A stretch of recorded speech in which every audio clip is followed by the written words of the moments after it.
Buena tarde. En o capítulo de de Aprende Aragonés con Totón imos a aprender os demostrativos.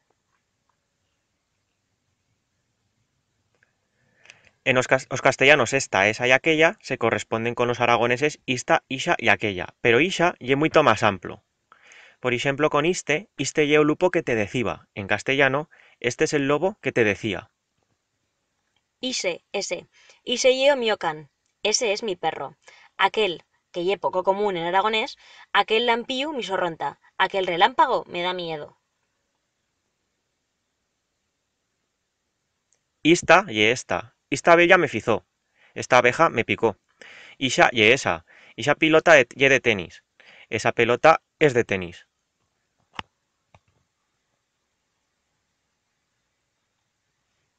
Aquella, también poco común en aragonés, por ejemplo, aquella margen da fin, aquella ribera del final. Estos niños son muy listos, estos niños son muy listos. Ixos, esos.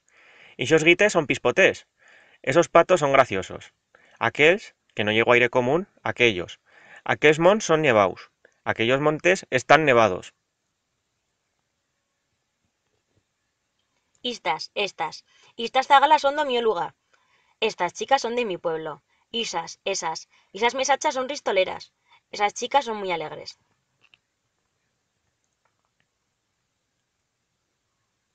Aquellas, que tampoco no llegó aire común, aquellas montañas tan alteras son. Aquellas montañas tan altas son. Esto. Esto y un buen treballo. Esto es un buen trabajo. Eso. Iso ray, me fagoy. Eso da igual, me encanta.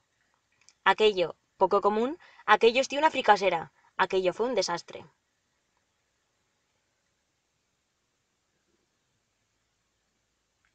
Ahora ímos a hacer los ejercicios para dar cuenta si hemos puesto a aprender os demostrativos en aragonés.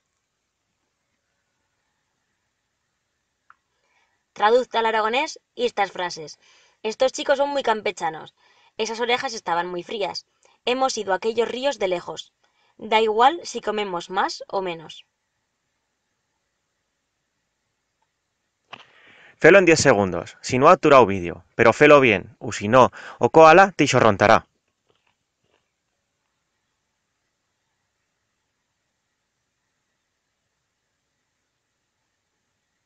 Ya tenemos las respuestas. Estos mesaches son muy chalangués. Esas orellas y eran muy fredas. Somos ius taques ríos de Luen. Iso rai, si minchamos más o menos. Muy bien feito, ya te sabes os demostrativos en aragonés. Agora nos veyemos en la semana venient ta aprendene más.